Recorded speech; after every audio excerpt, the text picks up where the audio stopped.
नमस्कार, मी धनंजय सानप. ॲग्रोवनच्या विशेष मुलाखतीमध्ये तुमचं स्वागत. नागपूरवरून मुंबईला गेलेल्या बच्चू कडू आणि त्यांच्यासोबतच्या शेतकरी नेत्यांनी मुख्यमंत्री देवेंद्र फडणवीस यांच्यासोबत काल रात्री उशिरापर्यंत चर्चा केली. या चर्चेच्या घोळातनं काय ठरलं तर 30 जून पूर्वी शेतकऱ्यांची कर्जमाफी करण्यात येईल अशा प्रकारचा निर्णय या बैठकीत झाला. हे तुमच्यापर्यंत पोहोचलेला असेल, परंतु यामुळे एक प्रकारे शेतकऱ्यांमध्ये गोंधळ निर्माण झालेला आहे, संभ्रम निर्माण झालेला आहे. शेतकऱ्यांना तातडीनं कर्जमाफीची अपेक्षा होती, परंतु तसं काही ती अपेक्षा पूर्ण झालेली नाहीये आणि त्यामुळे शेतकऱ्यांमध्ये या नेत्यांबद्दल सुद्धा एकूणच थोडासा संताप आहे, रोष आहे. या सगळ्या पार्श्वभूमीवरती या बैठकीत नेमकं काय झालं, 30 जून पूर्वी खरंच कर्जमाफी होणार का, मुख्यमंत्री देवेंद्र फडणवीस यांनी शेतकरी नेत्यांना आणि बच्चू कडूंना नेमकं काय सांगितलं, या सगळ्या गोष्टींचा आढावा घेणार आहोत आपण आज. आपल्या सोबत आहेत अखिल भारतीय किसान सभेचे doctor Ajit Navale sir. Sir, तुमचं ॲग्रोवनच्या या विशेष मुलाखतीमध्ये खूप खूप स्वागत आहे. सर, पहिला प्रश्न अर्थात काय आहे तर काल तुम्ही नागपूरवरून बच्चू कडू तुम्ही होते, त्यासोबतच राजू शेट्टी होते, वामनराव चटप होते, त्यासोबतच महादेव जानकर होते, रविकांत तुपकर होते. हे सगळेजण मुख्यमंत्र्यांना भेटायला काल गेला. सह्याद्री अतिथीगृहावरती एक बैठक झाली. ती बैठक बराच काळ चालली, पण या बैठकीतनं शेतकऱ्यांना अपेक्षित निर्णय काही मिळालेला नाहीये. नेमकं या बैठकीमध्ये काय झालं याचा घटनाक्रम तुम्ही सविस्तर पद्धतीने सांगा. मुळातच सरकारला कर्जमाफी करण्याची मनापासूनची इच्छा नव्हती आणि अजूनही ती आहे का याबद्दल तुमच्या आमच्या सर्वांच्याच मनामध्ये शंका आहे आणि ती रास्त शंका आहे.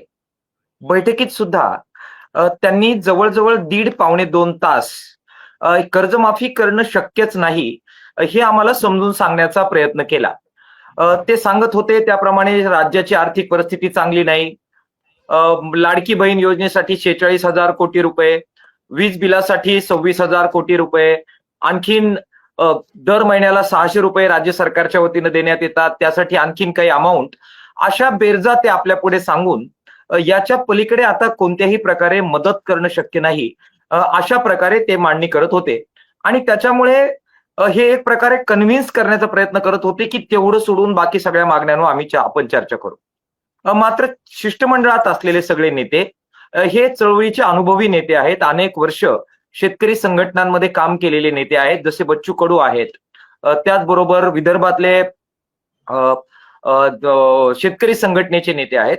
तर त्या सर्वांनी आम्ही आग्रह लावून धरला की कर्जमाफी ही मुख्य मागणी आहे, ती सोडून बाकी इतर विषयांवर आपल्याला चर्चा ही लगेच करता येणार नाही, थोडंसं त्याच्यामध्ये विसंगती होईल आणि म्हणून ती मागणी ही आपण अत्यंत आग्रह क्रमाने लावून धरली.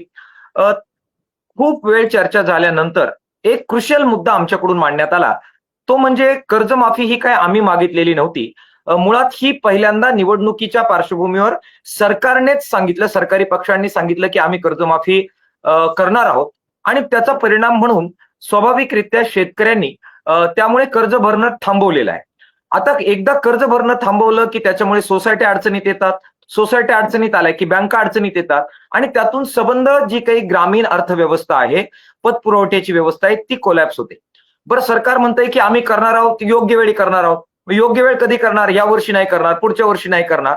तुम्ही जितका काळ करणार नाही तेवढं काळ कर्ज शेतकरी भरणार सुद्धा नाही, कारण तुम्ही कर्जमाफी करणार ते थकीत कर्जदारांची करणार. त्याच्यामुळे हे कर्ज आणखीन वाढत जाईल. आज सरकारला 1 रुपया खर्च आहे, तर दुसऱ्या वर्षी कदाचित 2 रुपये येईल, तिसऱ्या वर्षी कदाचित तो 3 रुपये होईल. त्याच्यामुळे नुकसान सरकारचंच आहे. त्यामुळे ते ऍज अर्ली ऍज पॉसिबल तुम्ही त्याचा निर्णय करा, हा आमचा युक्तिवाद होता. खूप ताणाताणी झाली, खूप चिडाचिड सुद्धा झाली. काही प्रमाणात संघर्ष इतका झाला की बैठक मोडेल आणि ते त्यांच्या पातळीवर, आम्ही आमच्या पातळीवर निघून जाऊ, इतका तणाव त्याच्यामध्ये निर्माण झाला. आणि त्याचा परिणाम म्हणून शेवटी सरकारला त्याच्यामध्ये काही हस्तक्षेप करत आम्ही कर्जमाफी करू अशा पातळीवर यावं लागलं. आणि त्याच्या पार्श्वभूमीवर मग मुख्यमंत्री, उपमुख्यमंत्री आणि दोन्ही उपमुख्यमंत्री यांनी पुन्हा एकदा आतमध्ये आपसी चर्चा करून त्याच्यामध्ये आम्ही कर्जमाफी करू, परंतु ती करताना सुद्धा जरा कमिटीच्या रिपोर्टच्या आधारे करू अशा प्रकारची शक्कल लढवली. मुळात ही जी कमिटीची जी भानगड आहे, ही भानगड काय आम्ही कधीच मागितलेली नव्हती, तो आमचा प्रांतच नाहीये. आम्हाला कोणत्याही प्रकारे कमिटीची मागणी आम्ही केलेली नव्हती आणि अशी कोणतीही कमिटी मुळात आम्हाला मान्य नाही. त्यामुळे सगळ्या शेतकरी नेत्यांनी सांगितलं की अशा कोणत्याही कमिटीची आवश्यकता नाही. आम्ही कमिटीवर विश्वास ठेवत नाही. तुम्ही कालहरण करण्यासाठी, वेळ काढूपणा करण्यासाठी ही कमिटी नेमता आहात. आणि भाषा आंदोलन जे झालं, त्या भाषा आंदोलनात सुद्धा कालहरण करण्यासाठी यांनी अशाच प्रकारे कमिटी नेमली. त्यावेळी राज ठाकरे साहेब होते, उद्धव ठाकरे साहेब होते, आम्ही सगळे पण होतो त्या आंदोलनात. त्याच्यात आम्ही त्या कमिटीला फाट्यावर मारला नाही. म्हटलं ही कमिटी फिमिटीचे नाटकं सांगू नका. तोच स्टँड आता सुद्धा या वेळी आम्ही घेतला आणि आम्ही म्हटलो कमिटी बिमिटी आम्हाला मान्य नाही. काय अभ्यास करायचा तो तुम्ही तुमचा करा, आम्हाला कर्जमाफीची तारीख सांग. हे मुख्य मुद्दा चर्चेचा होता आणि त्या आधारावर चर्चा झाली. पण सर, आता या सगळ्यामध्ये जर का आपण कालपासून बघितलं तर सोशल मीडिया असेल किंवा इतर माणसांमध्ये जी काही चर्चा आहे किंवा शेतकऱ्यांमध्ये एक चर्चा आहे, त्यांचा एक आरोप असा सुद्धा आहे की हे सगळे शेतकरी नेते मुख्यमंत्र्यांना भेटायला गेले, त्यांच्यासोबत वाटाघाटी करण्यात हे फसले आणि कुठेतरी शेतकरी नेते आणि बच्चू कडू हे सगळेच काही एक प्रकारे मॅनेज झाले, अशा प्रकारची एक चर्चा आहे. हे अॅग्रोवन किंवा मी धनंजय सानप असं म्हणत नाहीये, तर अशी चर्चा शेतकऱ्यांमध्ये, असा आरोप सुद्धा शेतकरी करतायत, त्यांच्यामध्ये एक प्रकारे रोष आहे. हे बघा, भारतीय जनता पक्षाला त्यांना विरोध करणाऱ्या प्रामाणिक शक्ती ह्या हळूहळू संपवत न्यायचं आहे. हळूहळू सगळेच नेते संशयाच्या घेऱ्यात आले. ते जे लढतायत, जीव काढतायत, त्यांच्याबद्दल शंका उपस्थित झाल्या आणि एक एक बाद झालं. तर मला सांगा, कुणाचा त्याच्यामध्ये फायदा होईल? शेतकऱ्यांचा फायदा होईल की भारतीय जनता पक्ष ज्यांना मनमानी कारभार करायचा आहे त्यांचा फायदा होईल? स्वाभाविकरित्या सत्ताधाऱ्यांचा फायदा होईल. आणि ज्या शक्ती आहे त्याच्यापासून जनतेला, शेतकऱ्यांना तोडण्याचा प्रयत्न हे सातत्यानं करत राहतात. आणि त्या सगळ्या षडयंत्राचा भाग म्हणून मी सुद्धा सकाळपासून सोशल मीडियावर बीजेपीचा आयटी सेल ज्या प्रकारे बच्चू कडूंच्या विरोधात विशेषतः ऍक्टिव्ह झालेला दिसतोय, तर त्याच्या मागे हे राजकारण समजून आपण नाही घेतलं तर आपली फसगत झाल्याशिवाय राहणार नाही. बघा, बच्चू कडू ज्यावेळी नागपूरवरून निघाले त्यावेळी संध्याकाळी त्या बैठकीला मी हजर होतो, रात्रीच्या. त्यावेळी ते काय म्हणाले होते हे तुमच्या रेकॉर्डवर आहे. ते काय म्हणाले होते? तारीख घेऊन येण्यासाठी आम्ही जात आहोत, तारीख घेतल्याशिवाय आम्ही येणार नाही. संबंध चर्चा आमची त्यावरच कॉन्सन्ट्रेट होती. भारतीय जनता पक्ष आणि सरकार सांगत होतं मंदिर वही बनाएंगे लेकिन तारीख नहीं बताएंगे. त्याच धर्तीवर कर्जा माफी करेंगे लेकिन कब करेंगे ये नहीं बताएंगे. आम्ही म्हणतो होतो की तुम्ही सांगा तारीख, वार सांगा, वेळ सांगा, त्याची टाइम लिमिट द्या आणि मग बाकीच्या चर्चा आपण करू. 3 तास घमासान झालं, चर्चा तुटण्यावर आली, अरे तुरे झालं.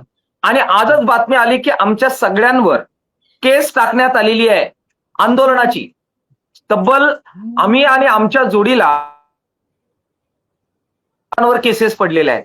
आता ह्या अशा प्रकारे जर ते आमच्याशी वागत असतील तर त्या पातळीवर आपण विचार केला पाहिजे की प्रचंड संघर्षानंतर तारीख मिळवण्यामध्ये आपण यशस्वी झालेलो आहे. मात्र हे संपूर्ण यश नाही. तारीख मिळाली म्हणजे सगळं झालं असं. कावा केला जाणार आहे, डावपेच आपल्या विरोधात केला जाणार आहे आणि कमिटीला पुढे घालून, अटी शर्ती लादून कमीत कमी लोकांना द्यायचं आणि अधिकाधिक राजकीय फायदा मिळवायचा, हा जो फंडा RSS, बीजेपी आणि देवेंद्र फडणवीस साहेबांचा आहे ते वापरणार आणि अटी शर्तीचं भूत आपल्या मानगुटावर बसवणार. त्याच्यामुळे शेतकरी संघटना कशा मजबूत राहतील, एकजूट राहतील, आपण सगळे सावध कसे राहू, पुढच्या लढ्यासाठी तयार कसे राहू, हे प्रयत्न आपल्याला मिळून करावे लागतील. आणि अटी शर्तीचे ज्यावेळी यादी येईल त्यावेळी त्याच्यामध्ये शेतकरी विरोधी अटी या रद्द करण्यासाठीचा संघर्ष आपल्याला परत उभा करावा लागेल. आपल्या माध्यमातून रेकॉर्डवर म्हणून मी ठेवतो की कदाचित उद्या देवेंद्र फडणवीस इतके पलटतील की ते म्हणतील आम्ही अशी कोणती तारीख कोणाला दिलेलीच नाहीये. ते असं पण म्हणू शकतील की अशी कधी चर्चाच झालेली नाही. या सगळ्या फसवणुकीच्या तयारीसह आपण आपल्या आंदोलनाची तयारी करावी लागेल. नेत्यांची एकजूट ठेवावी लागेल, संघटनांची एकजूट ठेवावी लागेल आणि संघर्षाला राऊंड द क्लॉक तयार राहावं लागेल. काल आपण थोडेसे सतर्क होतो, आज 10 पट सतर्क राहण्याची ही वेळ आहे. सतर्क आणि एकजूटता हाच आपल्याला संघर्षातून विजयाकडे घेऊन जाणारा मार्ग ठरणार आहे. यामध्ये तुम्ही तुमची भूमिका मांडतायत, शेतकरी संघटनांची मांडतायत, बच्चू कडूंचीही तुम्ही मांडतायत सगळीच भूमिका. पण मूळ मुद्दा असा आहे की शेतकऱ्यांमध्ये जो काही रोष आहे त्याचं कारण एक असं सुद्धा आहे की कर्जमाफीच्या मागणी पूर्ण झाल्याशिवाय, कर्जमाफीची मागणी पूर्ण झाल्याशिवाय आम्ही आंदोलन मागे घेणार नाहीत, अशा प्रकारचं एक आश्वासन आणि एक शब्द बच्चू कडू आणि तुम्ही सगळ्यांनीच दिलेलं होतं शेतकऱ्यांना. त्यामुळे शेतकऱ्यांना अशी अपेक्षा होती की आता आम्हाला तातडीनं म्हणजे लगेचच कर्जमाफी मिळणार आहे, परंतु ते न अग- होता अग- एक तारीख तुम्हाला देण्यात आली आहे. अगदी बरोबर आहे. ही अत्यंत अवघड मागणी आहे, ही आपण समजून घेतली पाहिजे. तब्बल साधारण माझ्या माहितीप्रमाणे 35-36 हजार कोटी रुपयाची तरतूद सरकारला करावी लागणार आहे आणि कदाचित ही तरतूद त्याच्यापेक्षा जास्त सुद्धा जाऊ शकते. त्या पातळीवर आंदोलनाला मिळालेला रिस्पॉन्स आणि गावखेड्यातून शेतकरी किती प्रमाणात उतरले याचं जरा आपण आकलन केलं पाहिजे. मी 2017च्या आंदोलनाचा साक्षीदार राहिलेलो आहे.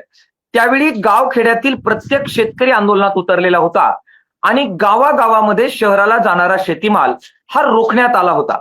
मी आपल्याला विचारतो आत्मपरीक्षण म्हणून, खरंच इतकी मोठी व्याप्ती ह्या आंदोलनाची वाढली होती का हो? तर आपण हे मान्य केलं पाहिजे की विदर्भातील एक साधारणतः 10-15 हजार शेतकरी ते 3 दिवस तिथे बसले. या पलीकडे ह्या आंदोलनाचा विस्तार या पातळीवर झालेला नव्हता. दुसऱ्या पातळीवर कोर्टाच्या न्यायालयाचा निकाल आला आणि त्यांनी रस्ते खाली करायला लावले. तिसऱ्या पातळीवर प्रचंड पाऊस आला आणि जिथे आंदोलक बसलेले होते तिथे सर्वांची दानाफान झाली. चौथ्या पातळीवर दिव्यांग मोठ्या प्रमाणात होते, त्यांना शौचालयाला जाण्यासाठीची व्यवस्था आणि त्याच ठिकाणी जेवणाची व्यवस्था अशी प्रचंड कोंडी त्या सगळ्या पातळीवर तयार झाली. लोकांचा जो ओघ आहे पाऊस आल्यामुळे, 3 दिवस आंदोलन चालल्यामुळे, या सगळ्या मर्यादा, परत पुढे येणारी आचारसंहिता, या सगळ्या गिव्हन कंडिशन मध्ये आंदोलकाला निर्णय घ्यावा लागतो. कसं असतं की घरी बसून हे जमलंच नाही, अजून मिळायला पाहिजे होतं, हे बोलणं फार सोपं असतं. परंतु जो प्रत्यक्ष संग्रामात असतो, रणांगणात असतो, त्याच्या ज्या मर्यादा असतात, शक्ती असतात, ते एक युद्ध आहे. त्याच्या विरोधात डावपेच खेळले जातात, त्याच्या विरोधामध्ये एक प्रकारचं यंत्रणा केली जाते. कुणाला वाटलं होतं की कोर्टाचा आदेश अशा प्रकारे वापरला जाईल, तातडीने रस्ते खाली करायला सांगितलं जाईल? आदल्या दिवशी आम्हाला ती शंका आली होती, मी बोलून दाखवली होती. त्यामुळे ह्या सगळ्या प्रचंड वाईट अवस्थेमध्ये ज्यावेळी प्रचंड अटॅक झालेला होता आंदोलनावर, अशाही परिस्थितीमध्ये जेल भरो करण्याचा पायंडा आम्ही पुढे केला, त्यातून दबाव वाढवला. त्यामुळे 2 मंत्र्यांना यावं लागलं. मंत्री आल्यानंतर सुद्धा ते म्हणाले की आम्ही कर्जमाफी करणार नाही, परिस्थिती नाहीये. मग डावपेच करून आम्ही किमान बैठकीला त्यांना आपण बाध्य केलं. बैठकीमध्ये 3-3.5 तास घमासान झालं. 2 वेळा बैठक तुटण्याची वेळ आली. एकदा तर सीएमला तुम्ही डिक्टेट करणार का, या आरेतुरेच्या भाषेपर्यंत सगळा संघर्ष गेला. त्यामुळे राजू शेट्टी असतील किंवा विदर्भातले वामनराव चटप असतील, शेतकरी संघटनांचे अनुभवी असणारे ते नेते आहेत.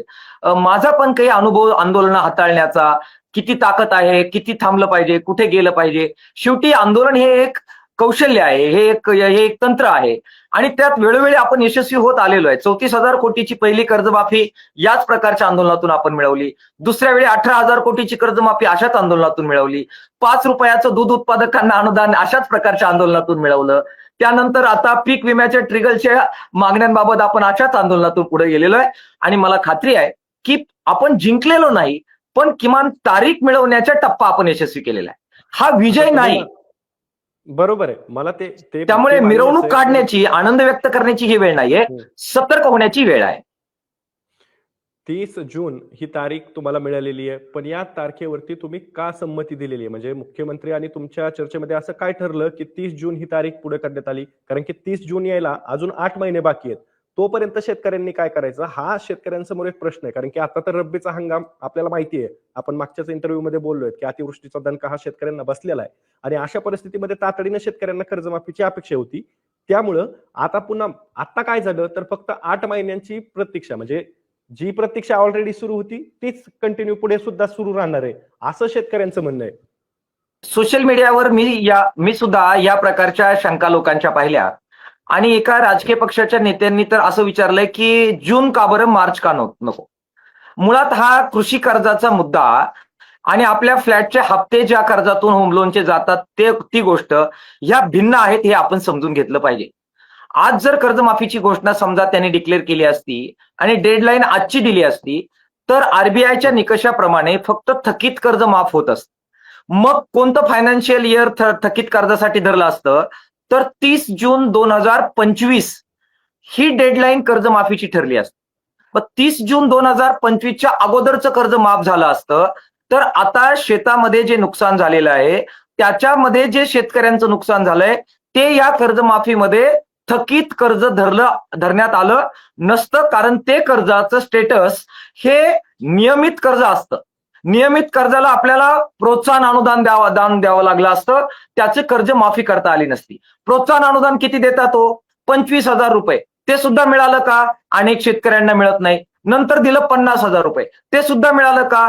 मिळालं नाही. म्हणजे ज्या फायनान्शियल इयरमध्ये मोठ्या प्रमाणात नुकसान झालं त्या नियमित कर्जदार शेतकऱ्यांना 25,000 50,000 वर आपल्याला समाधान मानावं लागलं असतं. आणि म्हणून आपण असं म्हणालो की या गळीत हंगामात ज्यांनी कर्ज घेतलेलं आहे ते पेड करावं लागेल मार्चला. 31 मार्चला देय तारीख बनेल. आज देय तारीख नाहीये. हा जो प्रश्न विचारला जातोय की आज काय करायचं शेतकऱ्यांनी, आज भरायचंच नाहीये कर्ज 31 मार्चला भरायचंय. आज भरायचंच नाहीये, ते 31 मार्चला भरायचंय. आणि त्यामुळे आज काय करायचं हा प्रश्न गैरलागू आहे. 31 मार्चला कर्ज देय होणार आहे, ते थकीत होणार नाहीये. कर्ज थकीत असणं आणि कर्ज देय असणं याच्यामध्ये फरक आहे. ड्यू डेट ही वेगळी गोष्ट आहे. 31 मार्च ही ड्यू डेट आहे. ड्यू डेट असली की ते कर्ज माफ होत नाही, ते थकीत व्हावं लागतं. पीक कर्ज थकीत होतं 30 जूनला. देय होती तारीख 31 मार्च. मग शेतकऱ्यांनी जावं, आपला शेतीमाल विकावा, पैसे काढावेत, यासाठी पुढचे महिने दिलेले आहेत. आणि 30 जूनला मग त्याचे डेट आहे कट ऑफ, त्याच्या पुढे जर गेलं तर कर्ज थकीत होतं. आता बच्चू कडू ठीक आहे आंदोलनाचे नेते आहेत, परंतु त्यांचा काही या बाबतीमध्ये मान्य होईल नाही होईल, पण राजू शेट्टींवर विश्वास ठेवणार की नाही आपण, ज्यांच्या हाताखालून सगळ्या बँका सोसायट्या हे गेलेलं आहे. कर्जमाफीचे अनेक वेळा आंदोलनं केलेल्या अजित नवलेल्या बाबतीमधले काही यावर कळेल, यावर तर विश्वास ठेवणार की नाही आपण. त्यामुळे तारीख ठरवताना हे अतिवृष्टीग्रस्त शेतकऱ्यांना नियमित कर्जदार म्हणून ट्रीट करता कामा नये, त्यांना थकीत कर्जदार म्हणून ट्रीट करता यावं, यासाठी आपल्याला एक्सटेंडेड डेट हवी होती. आणि म्हणून आपण 8 महिने हे सरकारच्या लाभासाठी नव्हे तर शेतकरी थकीत दिसावेत, त्या टर्म मध्ये बसावे, यासाठी मुदतवाढ घेतलेली आहे. ही बाब थोडीशी आपल्या माध्यमातून शेतकऱ्यांनी समजून घेण्याची गरज आहे. पण याच्यामध्ये मुख्यमंत्र्यांनी एक समितीची पाचर सुद्धा मारली. आता तुम्ही म्हणतायत की आम्ही ती समिती काय आहे त्याच्याशी आम्हाला काही घेणं देणं नाहीये, परंतु समितीच्या जोपर्यंत शिफारशी येणार नाहीत किंवा अहवाल येणार नाही, तो अहवाल आल्यानंतर पुढच्या 3 महिन्यामध्ये ही सगळी काही कर्जमाफी केली जाईल अशा प्रकारे मुख्यमंत्री म्हणाले, असं त्यांचं विधान आहे. त्यांच्याकडून आम्ही वधवून काय घेतलं? आम्ही असं म्हणालो की 30 जून 2026च्या आत कर्जमाफी केली जाईल. ती ही तारीख बोलायला तयार नव्हते. तब्बल अर्धा पाऊण तास त्याच्यावर प्रचंड संघर्ष झालेला आहे. ते म्हणाले हम तारीख नाही बताएंगे. आम्ही म्हटलं मग त्याशिवाय आम्ही मान्य नाही करणार. आणि त्यामुळे त्यांनी हे सांगितलं मीडियाला की ते कमिट्या वगैरे तर ते बोलले, पण 30 जून 2026च्या आत आम्ही हा निर्णय घेऊ कर्जमाफीचा, याबद्दल ते बोलले. पण तरी सुद्धा मी म्हणतोय की त्याच्यावर पूर्णपणाने विसंबून राहण्याची आवश्यकता नाही. आपण लढ्याचं हत्यार तयार ठेवलं पाहिजे, संघर्षाची जुळवाजुळवी केली पाहिजे, शेतकरी संघटनांना एकत्र केलं पाहिजे आणि गावागावातील तरुणांनी कर्जमाफीसाठी रणांगणात उतरण्याची तयारी केली पाहिजे. आणि त्यांनी दगाफटका केला, त्यांनी अटी शर्ती लादल्या, ते कमिटीच्या मार्फत लादू नाही तर शासनादेशाच्या मार्फत लादू. ते शेतकरी विरोधी जर अटी शर्ती असेल तर त्या हाणून पाडल्या पाहिजेत. लढाई आरपारची केली पाहिजे. प्रसंगी नेत्यांना बाजूला सारून शेतकऱ्यांच्या पोरांनी पुढे येत जसं पुंतांब्याला केलं त्या पद्धतीमध्ये शेतकरी पोरांनी लढाई हातात घेऊन हा लढा पुढे नेला पाहिजे. आम्ही 100% त्यांच्या खांद्याला खांदा देऊन या लढाईमध्ये राहणार आहोत. दुसरीकडे एक असं सुद्धा बोललं जातंय, सोशल मीडियाचा विषय आलेला आहे म्हणून मी विचारतोय, सातत्यानं आंदोलन केल्यानं, सातत्यानं आंदोलनासाठी मैदानात उतरल्यानं त्या आंदोलन नावाचं जे काही शस्त्र आहे ते बोथट होतंय असं सुद्धा एक टीका केली जाते. त्याच्यामुळे आता जे काही झालं नाही ते पुढच्या काळात नाही झालं तरी आंदोलन केलं तर काय फरक पडणार असा सुद्धा एक आक्षेप घेतला जातोय या सगळ्या प्रकरणावरती. यावरती तुमची भूमिका काय आहे? हे बघा, काही लोकांना लढणाऱ्या माणसांवरून विश्वास उडवायचा आहे, आंदोलनांवरून विश्वास उडवायचा आहे. एकदा तो उडाला की मग शेतकऱ्यांची कत्तल पाहिजे तशी करता येईल, शक्तीपीठसाठी जमिनी काढून घेता येतील, मोठ्या प्रमाणामध्ये 75,000 कोटी रुपये शक्तीपीठला द्यायला पैसे आहेत परंतु शेतकऱ्यांना पैसे नाही म्हणून सांगता येईल. एकदा का तुमचं शस्त्र निकामी केलं, ते बदनाम केलं, ते काही कामाचं नाही असा प्रोपगंडा केला की तुम्ही निशस्त्र होता आणि निशस्त्र व्यक्तीला किंवा प्राण्याला सहज कापता येतं, सिंहाला किंवा वाघाला बळी देता येत नाही, परंतु निशस्त्र असलेल्या शेळीला मात्र कापलं जातं, कोंबडीला कापलं जातं, हे तसंच आहे. त्यामुळे निशस्त्र न होता लढाईचं हत्यार तीव्र करणं, मला सांगा वारंवार आंदोलन तरी का करावं लागतं? जर यावेळी आम्ही आव्हान करत होतो की 11 वाजता सबंध महाराष्ट्राने रस्त्यावर उतरावं, किती ठिकाणी आंदोलन झाले, किती शेतकरी उतरले? आपण जर आत्मपरीक्षण केलं तर आपल्या असं लक्षात येईल की संघटनेचे कमिटेड कार्यकर्ते सोडता आम जनता लढ्यामध्ये उतरवण्यामध्ये आम्हाला अपयश आलेलं आहे आणि जनतेने सुद्धा ते करून दाखवलेलं नाहीये. हे वास्तव मान्य करावं लागतं. आमची संघटना मिळून लढ्याची किती ताकद आहे सरकारला झुकवण्याची, त्याच पातळीत यश मिळणार आहे. ती ताकद वाढली की यश वाढेल, ती ताकद कमी झाली की यश कमी होईल. हा जो काही सामान्य नियम आहे, हा सामान्य नियम समजून न घेता आपल्याला आखाडे बांधता येणार नाही. बीजेपीच्या आयटी सेलला सरेंडर होणं आणि लढे बदनाम करून लढ्यावरचा विश्वास उडवणं, मला वाटतं हे शेतकऱ्यांना निशस्त्र करण्याचं षडयंत्र आहे. त्याच्यापासून आपण दूर राहिलं पाहिजे. सर, आणखी एक प्रश्न असा सुद्धा आहे की ज्यावेळेस बैठक संपली मुख्यमंत्र्यांसोबतची, त्यावेळेस बच्चू कडू हे बाहेर आले, तुम्ही सगळ्यांनी माध्यमांशी संवाद साधला. त्यावेळेस बोलताना बच्चू कडू असं म्हणाले की आता जे काही 30 जून आहे ही तारीख, म्हणजे अजून 8 महिने वाट बघावीच लागणार कर्जमाफीसाठी, परंतु तोपर्यंत ज्यांच्यावरती कर्ज आहे त्या लोकांना बँकेकडून कर्जाची वसुली ही त्यांच्याकडून, त्याच्यासाठी तगादा हा बँकेकडून लावला जाणार. तर यावरती ते बोलताना असं म्हणाले की कर्ज वसुलीसाठी 30 जून 2026 पर्यंत स्थगिती देण्यात आलेली आहे. असा काही निर्णय या बैठकीत झालाय का? कारण की मुख्यमंत्र्यांच्या बोलण्यात ते आलेलं नाहीये. हे बघा, राज्यकर्ते अशा प्रकारची भाषा करत राहतात. त्याच्यावर विश्वास ठेवता येतो का? विश्वास ठेवता येत नाही. कारण जोपर्यंत बैठक, तेच मी सांगतो, आम्ही मागणी केली, सरकार स्थगिती देऊ असं पण म्हटलं, पण स्थगिती मिळणार आहे का? मी प्रामाणिक कार्यकर्ता म्हणून सांगतो, तेव्हापर्यंत स्थगिती मिळणार नाही जोपर्यंत सरकार तुमच्या वाट्याचे पैसे बँकेत भरत नाही. त्यामुळे बँकेत पैसे सरकारला भरायला करणं हा मार्ग आहे. बँकेचं काम करत राहणार आहे. शेतकरी पोरांनी दंडुके हातात घेऊन उभं राहावं लागेल की जर बापाची कर्ज वसुली करायला आले तर तुम्हाला नीट जाऊ देणार नाही. हा लढा आपल्याला करावा लागेल ना. मी सोशल मीडियावर पण वारंवार पाहतोय की 8 महिने आपल्याला थांबावं लागेल. हा प्रोपगंडा चुकीचा आहे. का थांबायचंय 8 महिने तुम्हाला? तुम्ही या मिनिटापासून संघर्ष सुरू केला पाहिजे. नाव आता लगेच लढायला सुरुवात करावी लागणार. 8 महिन्याच्या आत येणार आहे. ते क्रायटेरिया आपल्या बाजूचे राहतील, या भ्रमामध्ये राहू नका. ते शेतकऱ्यांना वगळण्यासाठीचे डाव खेळतील, अधिकाधिक शेतकऱ्यांना त्याच्यातून उडवण्यासाठीचे डावपेच खेळतील. त्याच्या विरोधात संघर्ष लगेच करावा लागणार आहे. 8 महिने थांबवून आम्ही नंतर आता झाली का कर्जमाफी, मग काय केलं शेतकरी नेत्यांनी, हा काळ निघून गेलेला आहे. आता लगेच संघर्ष करावा लागणार. आम्ही सकाळपासून सुरू केला की काय क्रायटेरिया असतील, कशा पद्धतीने आखणी करायची, पुढचं आंदोलन कसं करायचं. काळ रात्र आहे, आराम करण्याचा वेळ राहिलेला नाही. त्यामुळे 8 महिने थांबू नका, लढ्याची लगेच तयारी करा. कोण कर्ज वसुली करायला येतंय, या बापाची कर्जमाफी करायला दंडुके घेऊन शेतकऱ्यांची पोरं उभं राहतील. नेते बिते संघटना नंतर पोरं त्यांचे तंगडे सरळ करतील कर्ज वसुली करायला येणाऱ्यांचे. ही शेतकऱ्यांच्या पोरांना घ्यावी लागेल.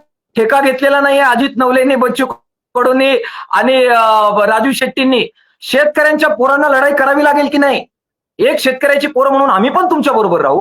त्यामुळे 8 महिने थांबायचं नाहीये, लगेच लढा सुरू करायचा आहे. आणि कोण कर्ज हे ते म्हणाले, आमच्याकडे जर असं शेतकऱ्याची कर्ज वसुली करायला जर कोणत्या बँकेचा अधिकारी आला तो त्याच्या पायावर परत जात नाही. ही भूमिका घ्यावी लागेल ना.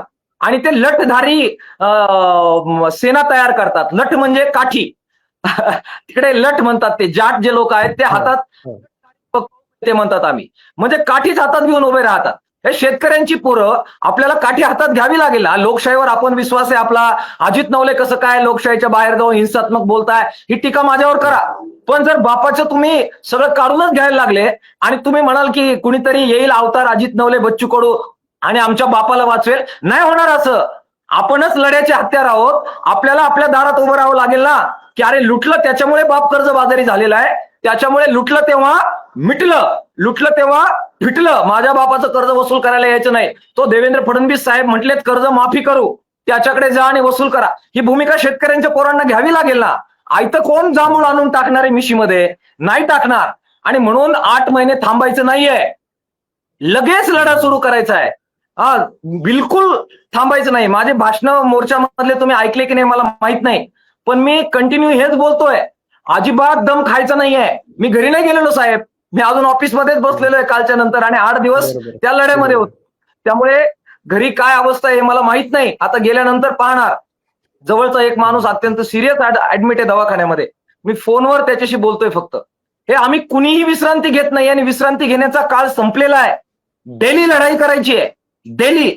आणि ती फक्त नेत्यांनी नाही करायची, ती फक्त संघटनांनी नाही करायची, प्रत्येक शेतकरी पोरांनी करायची. ही गोष्ट लवकर डोक्यात आपल्या जोपर्यंत जात नाही तोपर्यंत फसगत होत राहणार आहे. सोशल मीडियावर कॉमेंट करणं फार सोपं आहे, पण बापाचं कर्ज वसूल करायला आलेल्या बँकेच्या अधिकाऱ्यासमोर दंडुका घेऊन उभं राहणं जास्त अवघड आहे, आणि ते अवघड काम आपल्याला करायचं हे समजून घ्या. सर, आता हे सगळं सांगत असताना तुम्ही काही मुद्द्यांचे जसा उल्लेख केला आधी, की मुख्यमंत्री काही वेळेस तुमच्यावरती चिडले होते काल चर्चेच्या दरम्यान. काय मुद्दे होते, कोणत्या मुद्द्यावरती ते चिडलेले होते? उपमुख्यमंत्री, दोन्ही उपमुख्यमंत्री तिथं हजर होते. त्यांची या सगळ्यामध्ये काय भूमिका राहिलेली आहे, काय भूमिका होती? ते कर्जमाफीसाठी अनुकूल आहेत का? राज्याचे अर्थमंत्री आहेत अजित पवार, तर त्यांची भूमिका नेमकी काय होती? हे बघा, मुख्य मुद्दा तारीख डिक्लेअर करण्याचा होता. हो. ते म्हणत होते की आम्ही तारीख सांगणार नाही, आणि आम्ही म्हणत होतो की तारीख घेतल्याशिवाय जाणार नाही. तणाव होणार ना, संघर्ष होणार ना, आणि पार्श्वभूमी आहे, आम्ही झुकलेलो नाहीये कधी. मग वातावरण तापणार. ते काय माझे दुश्मन नाहीये, परंतु तारीख घेण्यासाठी आंदोलन झालंय तर तारीख घेऊन जाणार. आणि ते म्हणत होते की आम्ही कमिटीच्या शिफारशी येतील त्याच्यानंतर निर्णय घेणार. त्यामुळे स्वाभाविकरित्या वाद झाला, संघर्ष झाला, तणाव झाला, आणि कोणीतरी वाईटपणा घ्यावा लागणार ना. मला काही मिळवायचं नसल्यामुळे, मला ना आमदार व्हायचंय, ना खासदार व्हायचंय, ना तुम्ही मला करणार आहात. तर त्यामुळे गमवण्यासारखं काही नाही. संघर्ष झाला, लपून ठेवण्याचा काही अर्थ नाहीये. वाईटपणा घ्यावा लागला, तो घेत आलेलो आहे, मी घेत राहणार. तर तो झाला, व्यक्तिगत त्याच्यामध्ये काही नाही, पण तारीख घेतल्याशिवाय जाणार नाही. आणि तारीख केवळ इंटरनल बैठकीत नको. मुख्यमंत्री तुम्ही डिक्टेट करणार का आम्हाला, आम्ही काय बोलायचं ते, असा तणाव होता. तर डिक्टेट करण्याचा प्रश्न नव्हता. लोकांना समजू द्या ना, तुम्ही 30 जून 2026 हे तुमच्या तोंडून येऊ द्या, कारण उद्या तुम्ही म्हणाल आम्ही बोललोच नाही असं, मग आम्ही तोंडावर पडू ना. बरोबर आहे, बरोबर. आणि म्हणून डॉक्युमेंट बनावं, डिजिटल डॉक्युमेंट. 26 हे शेतकरी नेते नव्हे तर स्वतः मुख्यमंत्री म्हटलेत. यासाठी तो शब्द यावा, यासाठी आमचा अट्टास होता. त्यातून तणाव निर्माण झाला. बच्चू कडू राजू शेट्टींनी तो जरा मध्यस्थी करून मिटवला, अन्यथा चर्चा फिसकटली होती. त्या जबाबदार व्यक्तींनी जरा त्याच्यात हस्तक्षेप करून शेवटी तडजोड झाली. 30 जून 2026 हे मुख्यमंत्र्यांनी बाहेर येऊन सांगितली. बंद दाराआड चर्चा, याच्यावरनं सुद्धा टीका होतीये बरीच. बंद दाराआड चर्चा का? बंद दाराआड चर्चा वगैरे नसतं. चर्चाचे 2 केबिन असतात. एक सगळ्या प्रशासकीय अधिकाऱ्यांबरोबरची केबिन, आणि एक मुख्यमंत्री डालन, ज्याच्यामध्ये मुख्यमंत्री बसलेले होते, दोन्ही उपमुख्यमंत्री होते, कृषी मंत्री होते, राज्याचे मुख्य सचिव होते, कृषी विभागाचे सचिव होते, आणि आमचं सगळं संपूर्ण शिष्टमंडळ होतं, लिपिक होते. हे सगळं एक वेगळं सेटअप असतो. त्या सेटअपमध्ये काही मिनिमम गोष्टींवर अगोदर चर्चा होते, त्याच्यात काही सहमती होते, आणि मग सेकंड पार्ट हा एक्झिक्युशनचा असतो, ज्याच्यामध्ये प्रशासकीय अधिकाऱ्यांबरोबर बसून शासन आदेश काढण्याचे आदेश देणं, काही प्रशासकीय बाबी पूर्ण करणं. हे प्रत्येक मीटिंगचे 2 वेगवेगळे सेटअप असतात. जर तुम्ही 2000 लोकांबरोबर एकदा चर्चा करू लागली तर निर्णय होत नसतात. त्याच्यामुळे ह्या सगळ्या 2 पातळ्यांच्या प्रक्रिया ह्या प्रत्येक बैठकीच्या असतात. ज्यांना बैठका माहिती आहेत त्यांना हे माहिती आहे. बंद दाराआड चर्चा असं काही नसतंय. ते सह्याद्री अतिथीगृह आहे, तिथे 2 ऑफिसेस आहेत. एक मुख्यमंत्र्याचं ऑफिस आहे आणि एक प्रशासकीय ऑफिस आहे. मुख्यमंत्र्याच्या केबिनमध्ये या सगळ्या लोकांच्या बरोबर ओपन चर्चा झाली, खुली चर्चा झाली.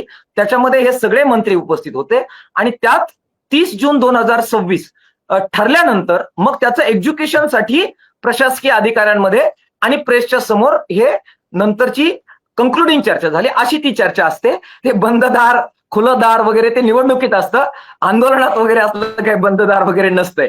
तुम्ही एकदा करून बघा आंदोलन, म्हणजे तुम्हालाही त्याचा अनुभव येईल. सोयाबीनचे भाव सध्या हमीभावाच्या सुद्धा खाली आहेत आणि त्याच्यामुळे शेतकऱ्यांची फार म्हणजे झेरीस आलेले आहेत शेतकरी. मागच्या 3-4 वर्षापासून आपण बघतोय सोयाबीन उत्पादकांची काय अवस्था आहे. त्याच्यासाठी तुम्ही आंदोलनही करतायत वेळोवेळी. आता सध्या मध्य प्रदेशमध्ये भावांतर योजना राबवण्यात आलेली आहे. तुमची एक मागणी अशी सुद्धा होती की जे काही सोयाबीन आहे त्याला त्याचं हमी भाव केंद्र त्याचे सुरू करावेत. त्यासोबत भावांतर योजनेचं नेमकं काय झालं? कारण की मुख्यमंत्री देवेंद्र फडणवीसांनी गेल्या वर्षी विधानसभा निवडणुकीच्या पार्श्वभूमीवरती जशी कर्जमाफीची एक घोषणा केलेली होती, आश्वासन दिलेलं होतं, तसंच भावांतर योजना सोयाबीनसाठी लागू करू असं सुद्धा दिलेलं होतं एक आश्वासन. तर यावरती काही चर्चा झाली आहे का? राज्य सरकारची याबद्दल काही भूमिका आहे का, की सोयाबीनच्या खरेदीच्या सोबतच भावांतर योजना सुद्धा त्यासाठी लागू करण्यात येणार आहे, असं काही आहे? अत्यंत क्रुशियल मुद्दा तुम्ही उपस्थित केला आणि तो आम्ही तिथे मांडला. त्याचे 2 पार्ट आम्ही केले. एक तर लगेच भावांतर योजनेबद्दल आम्ही विषय सुरू केला असता तर ते म्हणले असते ठीक आहे, आम्ही ते करू, आणि लोकांना आता व्यापाऱ्यांना वाटेल त्या भावानं सोयाबीन विकायला लावलं असतं, पावत्या घ्यायला लावल्या असत्या आणि नंतर म्हटले असते की याला परवानगी मिळाली नाही. अशा प्रकारे फसगत होण्याची शक्यता होती. म्हणून आम्ही 2 टप्पे केले. पहिल्या टप्प्यामध्ये आम्ही म्हटलो की आता केंद्र सुरू करा, प्रत्येक ठिकाणी केंद्र सुरू करा आणि जो 5,328 रुपये भाव आहे त्याप्रमाणे ते घ्या. आणि सध्या सोयाबीनमध्ये मॉइश्चर आहे, फंगस होतंय, त्यामुळे जे FAQचे जे नॉर्म्स आहेत ते शिथिल करा. त्यांनी त्या बाबतीमध्ये सोयाबीनचे केंद्र सुरू करण्याबद्दल तातडीने सकारात्मकता दाखवली आणि ते आम्ही करू याबद्दल सांगितलं. कापसाच्या खरेदी केंद्रांबद्दल सांगितलं. त्यातून जे सोयाबीन वाचेल त्याच्यासाठी आम्ही हमी भाव भावांतरच्या योजनेचं ज्यावेळी म्हणालो त्यावेळी ते म्हटले की अशी योजना देशात कुठेच चालू नाही. आम्ही सांगितलं मध्य प्रदेशात चालू आहे. ते म्हणाले की चालू झाली होती, बंद झाली. म्हटलं भाजप शासित प्रदेश आहे आणि अॅग्रोवनने आम्हाला किमान एवढं तर सांगितलंय की बाबा नवा शासनादेश तिथे झालेला आहे आणि शिवराज चव्हाणनी पुन्हा एकदा ती योजना रिवाईव्ह करण्याचा निर्णय घेतलेला आहे. मग ते म्हणाले तुमचं नॉलेज जास्त अपडेट दिसतंय, मी जरा माहिती घेतो. म्हटलं घेतली पाहिजे आपण, कारण शेतकऱ्यांच्या जीवाशी हा प्रश्न आहे. त्यामुळे ते म्हटले की आम्ही माहिती घेतो आणि महाराष्ट्रात त्या अनुषंगाने काही करता येतील का त्याचा प्रपोजल बनवू. पण आमचा मुख्य आग्रह आता केंद्र सुरू करण्यावर आमचा होता आणि त्याबद्दल ते म्हणाले की नोंदणी करा, तातडीने आम्ही हे केंद्र सुरू करू. बर. सर, अजून पीक विम्याच्या संदर्भातही शेवटच्या काही अर्ध्या तासात चर्चा झाली. त्यातही वेगवेगळे मुद्दे होते, कारण की तुमच्या एकूण 22 मागण्या होत्या. त्यावरती त्यांनी काय सकारात्मकता दाखवली? कारण की सकारात्मक चर्चा झाली म्हणजे नेमकं काय झालं हे एकदा थोडंसं सांगा ना. हे बघा, ही चर्चा सकारात्मक नकारात्मक नसते. सरकारची लढाई नकारात्मकच असते, कम्प्लीट निगेटिव्ह असते, मी तुम्हाला सांगतो. आणि आपल्याला झुंज द्यायची असते, गेंड्याची कातडी सोलायची असते, तक्रा द्यायच्या असतात. हे काही सकारात्मक वगैरे काय असत नाही, रक्त भंबाळच होत असतंय त्या आतमध्ये. तुम्ही खरंच एकदा कॅमेरा घेऊन या, मी तुम्हाला आतली चर्चा दाखवतो काय असते. मुळात पीक विम्याचे ट्रिगर आणि पीक विम्याचं संरक्षण याच्यामध्ये गल्लत होते. सगळे शेतकरी नेते, आपले अनेक माध्यम म्हणतात की ट्रिगर रद्द केले त्यामुळे आमचं नुकसान झालं. चुकीची कन्सेप्ट आहे. ट्रिगरमुळे आपलं नुकसान झालेलं होतं. ट्रिगर म्हणजे काय? पहिलं ट्रिगर, त्याच्यामध्ये जे शेतकरी बसतील तेच दुसऱ्या ट्रिगरमध्ये जातात, बाकीचे वगळले जातात, डिडक्शन होतं शेतकऱ्यांचं. सेकंड ट्रिगर, त्याच्यामध्ये जे शेतकरी बसतील ते थर्ड ट्रिगरमध्ये जातात, त्याच्यामध्ये परत डिडक्शन होतं. जे शेतकरी फर्स्ट ट्रिगरमध्ये बसले पण सेकंड ट्रिगरमध्ये बसले नाही ते बाद होतात, डिडक्शन होतं. त्याच्यामुळे ट्रिगर हे आपल्या वाईटाचं आहे, चुकीचं आहे. आणि त्याच्या आडून त्यांनी काय केलेलं आहे, त्यांनी संरक्षण कमी केलेलं आहे, प्रोटेक्शन कमी केलेलं आहे. प्रोटेक्शन काय होतं? पाणी शेतामध्ये घुसलं ते प्रोटेक्शन होतं. तुमची नैसर्गिक आपत्ती आली ते प्रोटेक्शन होतं. हंगाम चालू असताना आपत्ती आली त्याचं भरपाई मिळत होती ते प्रोटेक्शन होतं. प्रोटेक्शन काढून टाकलेलं आहे आणि तो आपल्या कन्सर्नचा मुद्दा आहे. ट्रिगर जे आहेत ते ट्रिगर आपल्यासाठी घातक आहेत. आपण म्हणतोय की तुम्ही ट्रिगरचा उपयोग डिडक्शनसाठी करू नका. ट्रिगर न ठेवता डायरेक्ट क्रॉप कटिंग एक्सपेरिमेंटवर विश्वास ठेवा आणि प्लस आमचं 50% 25% नुकसान जे अगोदर होतंय त्याच्यामध्ये आम्हाला तुम्ही तातडीने जे अग्रिम देत होते ते अग्रिम देण्याची प्रक्रिया चालू ठेवा. त्यामुळे चुकीच्या पद्धतीनं मांडणी अनेक माध्यमं करतात, अनेक नेते बोलतात. तो मुद्दा आम्ही तिथे जीव काढून मांडला. प्रशासकीय अधिकारी ज्यांना त्याचं मर्म समजतं ते बरोबर मान डोलत होते आणि ते म्हणत होते की हा व्यक्ती बरोबर मांडतोय आणि त्याचा कॉग्निजन्स घेतला पाहिजे. त्यामुळे ट्रिगर वेगळे आहेत आणि पिकाचं संरक्षण वेगळं आहे. आपल्याला पिकाचं संरक्षण हवं आहे, परंतु डिडक्शन ट्रिगर आपल्याला नको आहे. शेतकऱ्यांची वजाबाकी आपल्याला नको आहे. ही कन्सेप्ट सांगण्याचा प्रयत्न कालच्या बैठकीमध्ये झाला. त्यामुळे ते निरुत्तर झाले. त्यांना ही बाब लक्षात आली की आपली सुद्धा कुठेतरी फसगत ही कंपन्यांनी केलेली आहे, अधिकाऱ्यांनी केलेली आहे. परंतु अर्थातच या सगळ्या नफ्यामध्ये जर ते सामील असतील तर ते लगेच माझं ऐकतील अशातला भाग नाहीये. परंतु त्यांना एक्सपोज करणं, कंपन्यांचं षडयंत्र एक्सपोज करणं आणि ट्रिगर गोष्ट वेगळी आहे आणि संरक्षण वेगळी आहे, हे लोकेट करण्यामध्ये आम्ही काल यशस्वी झालेलो आहे. सर, शेवटचा प्रश्न आहे. 30 जून 2026च्या पूर्वी जर मुख्यमंत्र्यांनी दिलेला शब्द पाळला नाही, म्हणजे शेतकरी कर्जमाफी केली नाही, तर तुमची पुढची रणनीती काय असणार आहे? तुम्ही आंदोलन करणार आहात का पुढे? तेव्हा आंदोलन करण्याच्या बाबतीत थांबण्याची गरज नाही. आत्तापासून आपल्याला लगेच दबाव निर्माण करावा लागेल. तो दबाव मुलाखत देऊन तयार करता येतो, लेख लिहून करता येतो, पोस्ट टाकून करता येतो, लोकांना प्रबोधन करून करता येतो, मीटिंग घेऊन करता येतो. तो लगेच सुरू केलेला आहे आपण आणि ती करण्याची गरज आहे. जे शेतकऱ्याच्या प्रती कमिटमेंट असणारे आहेत, शेतकऱ्यांची पोरं आहे, त्यांनी लगेच पुढच्या लढ्याची तयारी केली पाहिजे. दबाव गट तीव्र केला पाहिजे आणि त्यांची आपल्याला फसवायची हिंमत होता कामा नये.